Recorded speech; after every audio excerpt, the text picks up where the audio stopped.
You are listening to the Overthinker's Guide to Joy, episode 80. This is the one where I interview an expert on procrastination, how to overcome it, and how to achieve your goals. Let's dive in. This is a podcast for overthinkers, overdoers, and overachievers who are tired of feeling overanxious and just want to feel better. I'm your host, certified life coach, Jackie DeCrenis. All right. Well, welcome back, friends. I have a special guest for you today. This is my friend and colleague who lives across the planet from me. Actually, not that far, another island in the Pacific. She is Sarah Arnold-Hall, and she is a procrastination coach who helps entrepreneurs actually execute their business goals. She currently lives in Wellington, New Zealand, and I am so honored to have her today on my podcast. Welcome, Sarah. Yay. Thank you so much, Jackie. I'm really so excited to be here. I am super excited to be here. We know each other only remotely. We've taken courses together. We've maintained a friendship for a number of years now as coaching colleagues. And like many of my coaching colleagues, we share best practices and frustrations and stories. And it's so much fun to have a friend across the ocean. And somebody I feel so connected to, who I have never met in person, but many, many Zoom calls and many emails. And I just adore her. And I know you're going to adore her too. So welcome. So tell everybody a little bit about what you do. Yeah. Okay. So what I do is I help entrepreneurs who know what they need to be doing to get to their next level. So whether that they have a particular goal or they want to grow their business, I help them actually execute it, because this is something I really struggled with in the beginning. Was I was taking all the courses, I was learning all the materials, I listened to the podcasts, I did all of the things that you're told to do as an entrepreneur, like learning everything. And I would have a different marketing plan every week. And I was always looking for that new shiny thing. And I just couldn't get myself to actually follow through with one particular plan until it worked. So I would always take action, but not enough and not in a way that produced results. I would often try and do a huge, crazy plan for I wanted to build like a multi-million-dollar company instead of like, how do I get my first client? And so I would always be holding myself back. And so once I learned how to overcome that, and I actually blogged every day for 2 years, I meditated every day for a year, and I learned how to be disciplined enough to follow through with a plan, then other people started asking me, and I started teaching them how to follow through on what they say they're going to do. I love that. So give us an idea of what kind of entrepreneurs you work for. A lot of times people, particularly people like me, who had a background entirely prior to being a coach, entirely in corporate life, I didn't even really know what an entrepreneur was. I thought an entrepreneur was somebody who built things in their garage. I thought of entrepreneurs like Steve Jobs, people who invented stuff and then took it out to market and became a corporation later. But there's so many layers to what that word means, entrepreneur. So I'd love you to kind of break it down and talk about some of the clients that you work with, big and small. Yeah, absolutely. Well, I think of an entrepreneur as anyone who's doing their own thing to create income that there's no clear path for, right? That you're not being paid by someone else to do directly. You get paid by your customers rather than by your boss. So that's a wide range of things. I've worked with people who, one of my favorite stories is a past client of mine who came to me saying she wanted to open a bookshop. Mm-hmm. And she was like, I think I can do it in a year. And I was like, no, I think you can do it in 6 months. So she came on for 6 months. And in 9 weeks, she had a bookstore open on the high street where she lived. And she was making £25,000 in her first month, in terms of revenue and sales. And it was just a complete 180 from where she was before. So that's a good example of someone who could be considered an entrepreneur. I also work with I have a client who's a lawyer, and she owns a huge law firm that she created herself. And so she is trailblazing the next level of where her law firm wants to go. So there's any type of entrepreneurship, including a lot of people who are starting their own small businesses, freelancers, even anyone who just doesn't have that clear path to where they need to go. That's my person. Mm-hmm. Mm-hmm. And I know that when we met, and it's a shade of gray different, but you were doing impossible goals when I first met you. That was kind of your brand. That was your niche. What was the segue? Or is it still feeling, is that really still very much the marketing lens that you go through, which is the idea that somebody has a goal they just don't think is achievable and you make it achievable for them? Yes, that's it. That's true for entrepreneurs as well. So I actually teach impossible goals in my program and setting them up. So the reason that I kind of made this segue is I realized, there's going after your impossible goal, and then there's just what's stopping you. And I realized that where I'm a real expert is in helping people overcome what's actually stopping them. And I realized once people can have that skill of following through on what they say they're going to do, now you just need the plan. And that can be done with, a bunch of different ways. You can have an expert create you a plan. You can create one yourself. But the main problem that my people were facing wasn't that they didn't have a plan that could work. It was that they weren't doing it. And so that's why I ended up transitioning across more to focusing on the action piece. I love that. Do you find, and is it, again, maybe too large of a question, and I'll chunk it down if need be, but do you find that most people have difficulty manifesting or achieving their goals because of a mindset piece? There's a blocked, limited belief, or is it actually an organization piece? I think the mindset precedes the organization. I think there's a reason why you're not organized. Like I had a client a couple of days ago say to me, "Oh, I don't want to put anything on a calendar. I like to go with the flow." Right. I'm like, okay, this is a thought. I like to go with the flow. Do you prefer that thought, or do you prefer achieving all your goals? Because you can absolutely have flow within your structure, but if you want to create what you want on a timeline that you want it on, you can't expect to just go with how you feel, because most of the time you're not going to feel like doing whatever the thing is. So you hold them accountable to a schedule. They hold themselves accountable to a schedule. Yes. I teach them how to be accountable. So when you're working with people who are artists, and I use that term loosely because I define artist as anybody who creates something, right? So it can be somebody who literally paints or sculpts. It can be somebody who writes. It can be a musician. It can be an actor. It can be all kinds of different artists. Oftentimes, artists tend to work when they feel the spirit sort of shows up, right? The muse shows up, like you articulated. They go with the flow. And what happens to an artist if they only write or create or sculpt or do whatever they do, even act, when the mood strikes them, is that nothing gets done. Yes. So how do you give a creative person that container, or how do you help them create that container when their entire life has been, but I can only write, paint, / sing when the mood strikes me? Yeah, that's such a good question. So I don't know if I'm going to get the quote exactly right, but Rick Rubin, he speaks in his book about creativity. He says that creativity is making decisions based on your taste. And I love that because it puts the ability to do it back in your hands at any point. The inspiration doesn't have to strike. And I would say, for me, it's the best when the inspiration strikes and it's just like flowing out of you so beautifully and it just sort of happens on its own. But in order to have those moments, you have to create space for that to happen. And I believe like regularly scheduling time to get into that zone or the feeling, the vortex, some people call it, really matters. So I think the most important thing that I do any day is getting into the identity of who I want to be and really feeling and embodying that spark, that creativity. So every morning I ask myself the same 3 questions. I actually just did it in the journal that I have right here. And I ask myself 3 questions. What result do I want? Who do I need to be to create that result? And then now that I already am that person, what do I believe? What do I do? What do I eat? What do I wear? How do I show up? And I love that. Thank you. By getting into that, I feel like I'm opening up the possibility for creativity to come in. But you have to allow structured space in your life, because if you just wait, then creativity shows up. And it's often not going to show up. Sometimes I have days where I just get so frustrated and I'm like, I tried to make a video 3 times today and it just didn't happen. But tomorrow I'm going to try again and maybe the creativity will come.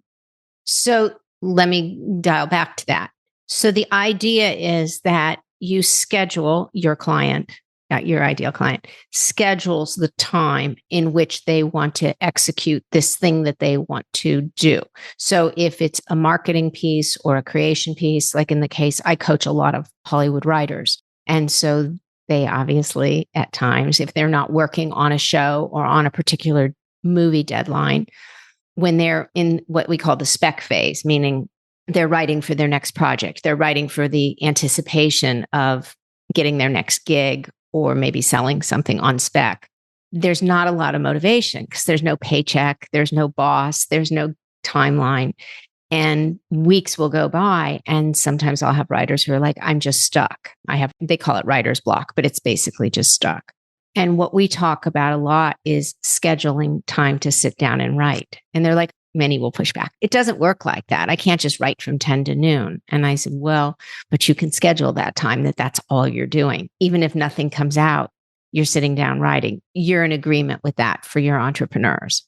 100%. I think it was, there's a famous writer. I can't remember I know his name is Victor. I'm going to get the first or last name wrong, but he was saying that he ordered his servants to like lock him in his room and take away all his clothes in his office. So he had no choice but to just sit and write or stare out the window. That's it. There were no other options. He couldn't leave. He had no clothes.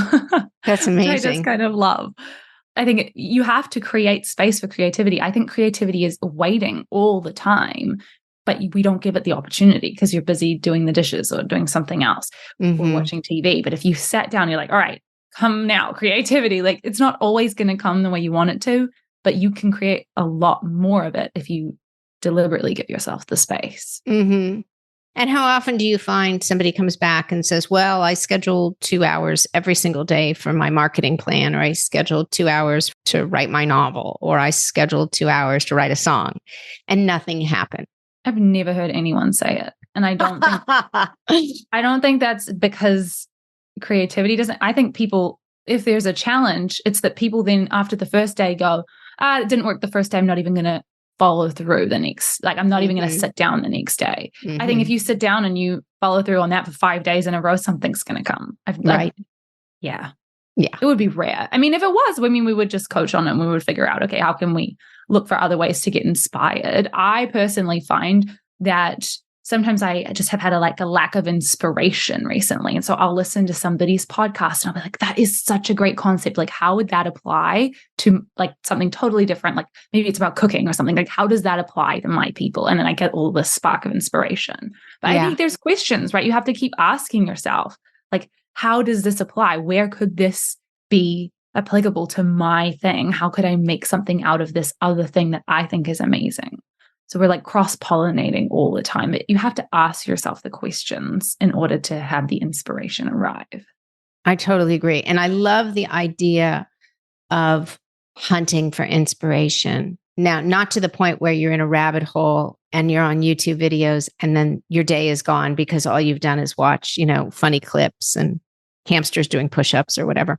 I love the idea that when you're stuck creatively, to go out and read something or listen to something or watch something. And again, not mindless television, right? But like a classic movie or read a phenomenal book or listen to an inspiring podcast and glean something from that you take to whatever audience you're trying to create. I think that's just such good advice. Well, and I think you can just decide this podcast I'm about to listen to, this will be the one I'm going to get the inspiration. You just decide I'm going to give myself this one YouTube video or this one thing, and I have to take something from it. Because I think that's where the real creativity comes, when you actually do like create boundaries. This goes to something that I talk a lot about and something I was very guilty of for most of my life, but about multitasking versus focus. And I think there was a good decade, and I think we're still in it because of smartphones and all the things, right? Where people believe multitasking is the answer to time management. And I can see you shaking your head, and I feel the same way. And I think it's the kryptonite to time management. I think we think by multitasking, we're meeting all of our masters. And I think what ultimately happens is it kills creativity and it kills focus. I think you there's agree? like a very specific type of multitasking you can do that is where your brain, I don't know the actual brain science behind it, but it's doing two different things. So, for example, I know that I can listen to music and put on the washing at the same time. I can listen to a podcast and go for a walk. No problem. Yes. But Yes. because they're like completely different skills, and one of them is being done, either on autopilot or one part of your brain. I always could listen to music while I was doing art at school, but I couldn't while I was doing English, because it's like using the same bit of my brain and it's like switching too fast back between them. Whereas for some reason I can kind of do both.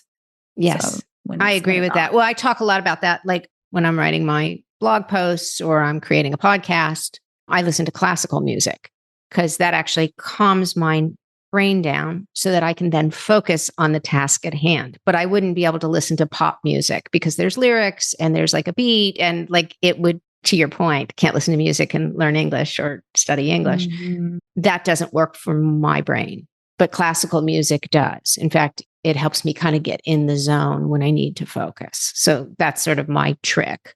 But I don't consider that multitasking. I consider that actually inspirational. Mm-hmm. So a Yeah, little bit exactly. different. Yeah. And obviously we can, drive a car and listen to the radio, right? That's multitasking to some degree. But to your point, one is a little bit autopilot and using a different part of the brain, and the other. But you wouldn't want to learn to drive with the music blaring. Absolutely not. It's like sometimes, have you ever been with a driver who's like, this is just a really stressful park. Can we turn off the music, please? Yeah. Or because it's like the brain just doesn't want to do them both. Well, even now in the very sophisticated automobiles where everything is automated, right? There's sensors, like if you're merging and somebody's coming, or it's got blind spot, it's got all these beeps, right? There's even a sensor now where when you put your car in reverse, it actually automatically turns down your radio. Wow. Uh-huh. Now, it doesn't turn it off, but it turns it down. And the implication being that it takes more focus to look at whether it's a rear camera or you're just looking in your rearview mirror than it does going forward. And then it knows that you need to turn down the sound so you can hear the sounds behind you. So it's just interesting what the brain can do. And I've known people, there was a writer I knew who managed 3 huge series, just 26 episodes a season. He was the executive producer of all 3. So he was always going back and forth between shows, post-production, writing, all the things. And he had 5 kids and was able to sit in the kitchen and write or rewrite a script while all 5 kids were like running around, and like his wife was making dinner or whatever. His wife was an executive. And I was like, how does he do that? And she just said he has just laser focus when it comes to writing, and he likes being around the family. So it kind of kills 2 birds with one stone. He gets to be present. I mean, he's not playing with them, he's writing, but they get to like have their lives and not have to like tiptoe around. And he just goes to work. And I don't think I could do that. I think if I were writing and rewriting 26 episodes of a show, I would need, to be like locked in a cave in silence. But that worked for him. So everybody's brain is different. Yeah, I think you have to be honest about what kind of brain you got as well, because it can be easy to be like, oh, like I'll just quickly do this other thing. But actually, for most of us, we need to not do that. Yeah, particularly the phones, right? So if the ding of a text or the ding of an email or a phone ringing distracts you like it does me, I absolutely have to silence my phone when I'm doing laser work or focused work, because my eyeballs will easily slide over to the phone and like, oh, what's happening over there? Mm-hmm. Yeah. Definitely. Yeah. So you had the bookstore client who opened a brick and mortar bookstore within 9 weeks, which is kind of unbelievable. I mean, even to identify where you could have a bookstore, not to mention sign a lease, get the books, figure out the business plan, all the things. That sounds like a huge win. Tell me some other really kind of just interesting and out of the box clients that you've coached for impossible goals or business goals. Sure. One client I actually met at an event, and he was a brand new coach, and he had this goal to pay back his mother, I think, for his certification, which was like $21,000. And he wanted to do it in a month because she had like a surgery that she wanted to have. So he had this deadline, this timeline to make $21,000 in his first month as a coach. He wanted to make it in 21 days. That was his goal. And I overheard him say, I've got like a 17-page plan to do this. And I was like, oh no, oh no. So I went up to him and I was immediately like, we have to create you a new plan. And I've never seen anybody like have such a big goal in the beginning that feels so impossible, achieve it in such a short space of time. So in the end, he created 21K in 28 days in his first ever month as an entrepreneur, which we worked together doing this. So we created him a simple plan that was like no bigger than you could have written it on a business card. And he just went out and executed it. And every week he would come back with challenges. And he met 750 people in 1 week. He had 750 conversations. And that's how he created the opportunities. I think most people just aren't willing to do that kind of thing. So he came with a special kind of willingness, was incredible. Wow. Where did he meet? I mean, you can't be too specific because we don't want to give away his identity, but where would somebody even meet 750 people unless they're going to a massive event? Or maybe he went to a massive event. He met them all online. No kidding. Mm-hmm. He talked to 750 people individually. Wow. He pulled sick days from his job. He pulled out all the stops. He was like, I'm going to do this.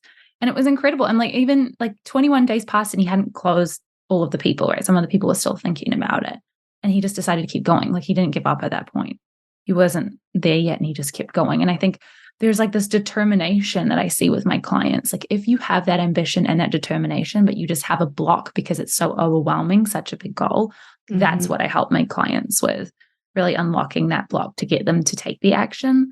But my best clients all come like I was going to say predetermined. That's a different word, but predetermined. Like they are so determined and they're so ambitious. They already come with that kind of level of desire. And then it's like pouring gasoline on a fire.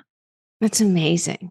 So we started talking a little bit about, and I don't know if I articulated this completely, but thought work versus action. And you said, I think it starts with the thoughts. Like, in other words, I think it starts with digging through what are the limiting beliefs people have that are preventing them from achieving their goals. And I think, am I accurate to say, sort of clearing out those cobwebs before you even put in an action plan? Actually, we do it the other way around. So I think the reason why there's some of those cobwebs there is because you just can't visualize what the plan is. So I always do, the first thing we do is we create the plan, and then we look at the plan and go, what are the cobwebs? Now, what are all of the thoughts? Because sometimes there's a whole bunch of thoughts that get eliminated that you don't even need to worry about because they're no longer relevant because of the plan. So I always create the plan first with my clients, and then we do like figuring out what's stopping them from doing that plan, what's going to hold them back. So interesting. And how much of the work would you say that you do? I mean, you can talk about it in percentage or just kind of in general, is belief work. So not different than limiting beliefs, right? Like there's a lot of authors who talk about money blocks, right? So people who get in business, they're reasonably successful in terms of attracting clients and they seem to have a good product, and yet money doesn't come, or they don't make the business make sense. And when they get into it, and again, so many coaches have written on this subject about money beliefs and limiting money beliefs and money blocks. A lot of times there's like a hidden belief that people aren't deserving. They don't think they're deserving of money, or they're afraid of making more money than their parents had, or they think money is dirty, or they think money's the root of all evil. But it's a hidden belief and it shows up in their business. So even though they maybe have a good product, or even though they're well liked, they don't seem to make a living in their business because of that. A lot of people say, well, that's very woo, meaning sort of esoteric and not concrete. And you kind of have to sort of give up this limiting belief to the universe. How much of your work do you do on those elements? Well, a lot. So I'm going to say like 80% of the work that we do is figuring out, every session is like, why are you not doing the thing? Right? Like that's ultimately the question. You need to do the thing. What's stopping you? Why haven't you already done it? Or why are you not moving into it? And it's always going to come down to what they're thinking, what they're believing about doing that thing. It's either, there's 5 different emotions that they're creating within themselves. So they're either confused, overwhelmed, self-doubting, fearful, or lethargic. Those are the 5. almost All right. So never wait, see say those anything again, else. because I want to like make notes and I want to talk about each one of them. There's basically 5 feelings that can get in the 5 way. feelings that stop people from taking action. And I've deduced this list over years of working with people and realizing, hang on a second, there's really only 5. And the beautiful thing about these 5 is they kind of lead into each other, right? So if you're confused, like, I don't know what to do, suddenly you're overwhelmed by everything there is to do. And then you start to doubt yourself. Can I really do this? Which brings up all of the fear, like, what if it doesn't happen? And then you feel lethargic. Well, there's no point even doing it. Why would I even bother? So there's a reason they're even in that order when I describe them: confusion, overwhelm, self-doubt, fear, and lethargy. Interesting. So the first thing then to do is clear up the confusion. Exactly, which is why we create the simple plan immediately. Okay. And sometimes I would presume that requires hiring somebody to get them out of the confusion, right? So like if you're trying to, for example, build a website for your new product or business and you know nothing about computers, then that might mean either researching how to build a website or hiring somebody to build your website. Yes? Yes. Websites is a really good example because I really steer people away from websites because almost always websites create this huge challenge in the beginning. And so I talk a lot with my clients about result producing action. And the example that I give is like, if you are a professional basketballer, the result producing action is to shoot the ball into the basket. None of the other actions that you do, whether it's running up and down the court, pumping weights in the gym, defending even, none of those things get you the result, because without shooting the ball into the basket, you don't have the result. And so we're trying to focus as much as our energy as possible on the result producing action. And the way you can figure out what your result producing action is to figure out what is the action that comes directly before the result that I want. So if you're wanting to create a customer, usually the result producing action is to ask somebody to buy from you. And so that's where your focus should be.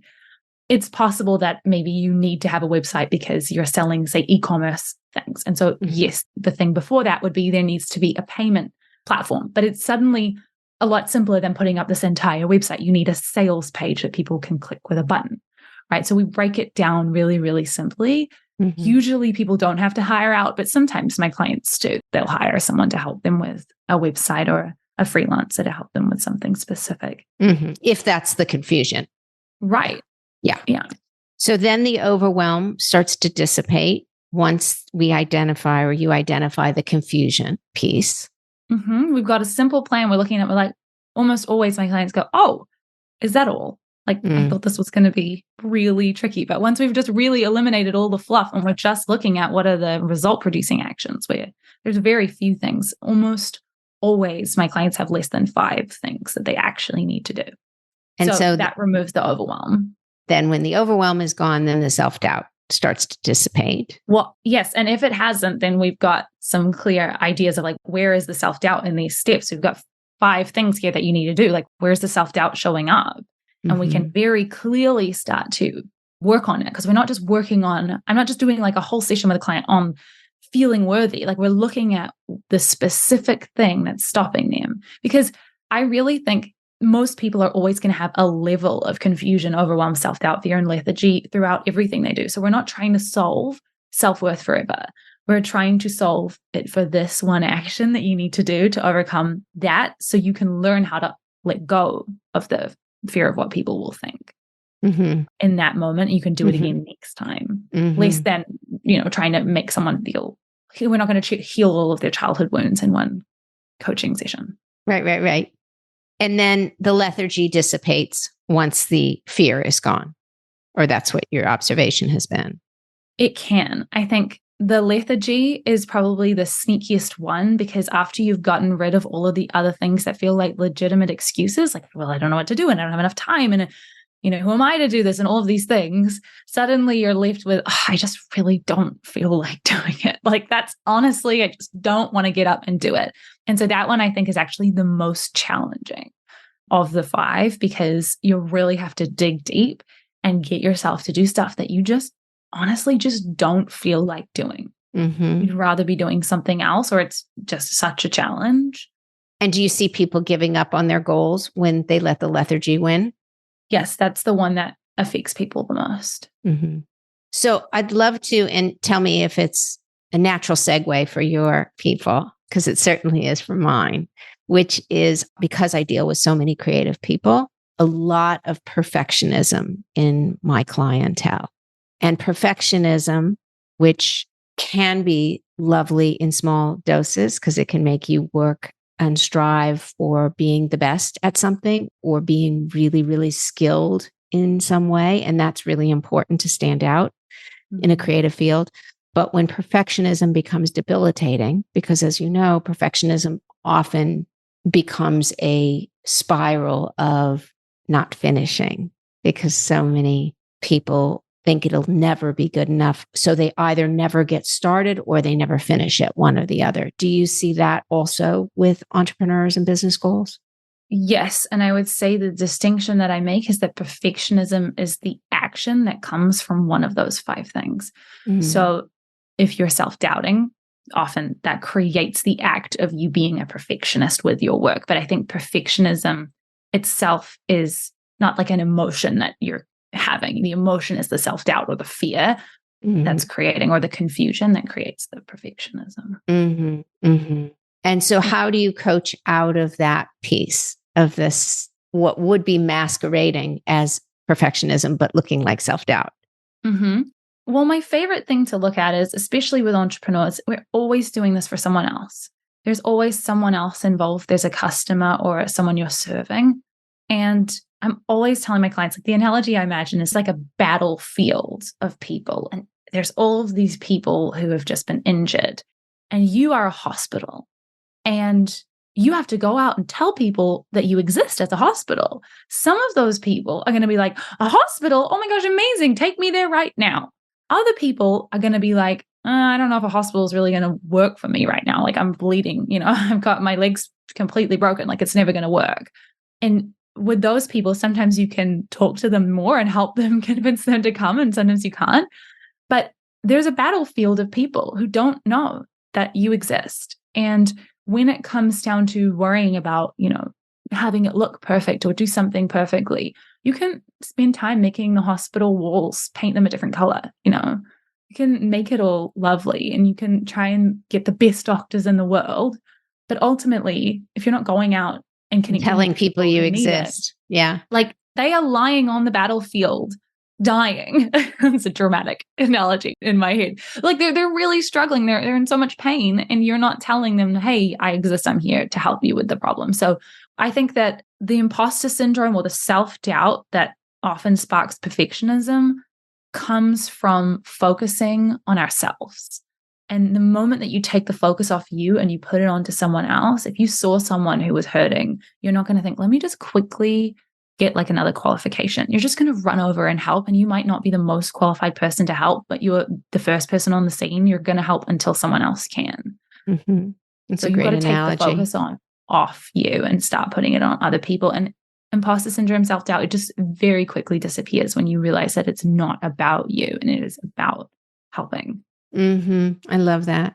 How did you come to this line of work? How did you come to coaching? That's such a good question. I studied psychology and philosophy at university. Looking back, I can see how much more philosophy has actually influenced my ability as a coach, not psychology. People assume psychology would be, but in psychology, on the first day, we were told, your opinions don't matter. We don't care. Literally, they said this, like, we've done the research. We don't want to hear what you have to think. And in philosophy, they're always interested in how you can sculpt a new argument. And I think coaching is essentially arguing against your brain's beliefs. Like, you're looking at, where's the false premise here? And that's what we're doing all the time in philosophy. Like, that doesn't make sense. You can't come to that conclusion because it's built on some false beliefs. And so that really helped me build that skill. But I thought I would be a psychologist. And then I really wanted to work with people on flourishing and on really going where they wanted to go. And I found that the psychology was going to be really heavy, although I really admire psychologists for doing the work. Really, I created the dream job that I have. Like I wanted to do exactly what I'm doing now. And so I knew I couldn't do that in the current system that we have. 100%. Yeah. I share that. And I love that. I love that explanation. And it's true. Philosophy is, to be sort of redundant in the term, but is based on the Socratic method, right? The arguing of the point and challenging the basis of the belief.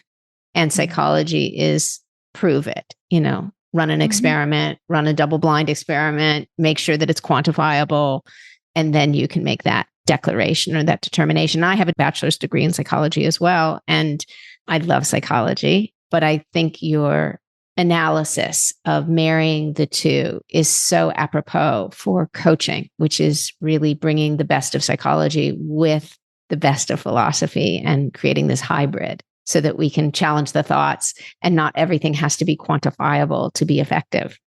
Exactly. It's so good. So good. So tell the listeners where they can find you, how they can follow you, how they could work with you, learn more about what you do, your podcast, all the things. Yes, they should definitely come and listen to my podcast. It's called Stop Procrastinating for Entrepreneurs. And you can find it on YouTube or Spotify, Apple, everywhere you listen to podcasts. Or you can find me under Sarah Arnold-Hall on any platform. I'm on all of them under my name. Awesome.